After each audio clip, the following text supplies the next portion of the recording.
Good afternoon. 36 hours ago, I was standing on the front lines of the Saddle Ridge fire, which is in Santa Clarita, California, is threatening Los Angeles. You may have heard of it.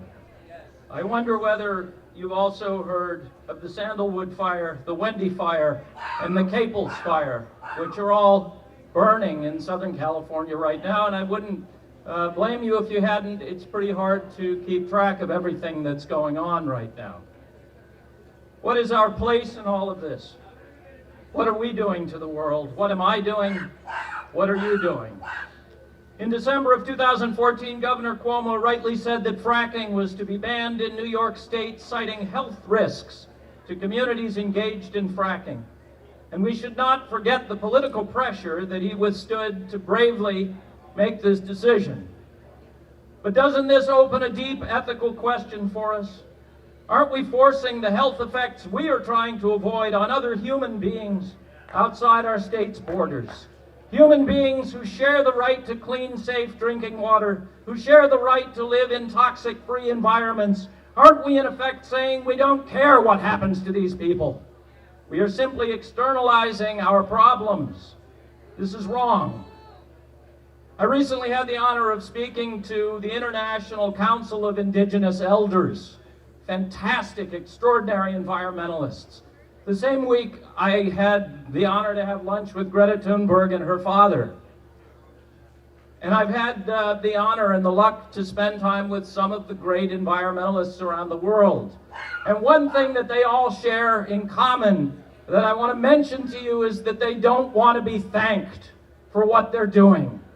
They don't want you to turn them into heroes. What they want you to do is to take action, is to get involved right now.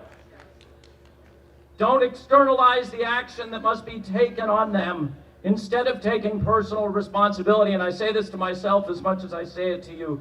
The great Ben Stevenson wrote, "Those who will have the blood on their hands, those who will be judged most culpable by our children and by future generations are not only the denialists and obstructionists, but the moderates, the cautious pragmatists, the reasonable, serious, centrist voices who fail to acknowledge the true scale, urgency, and gravity of the climate catastrophe, and so fail to address it in any meaningful way.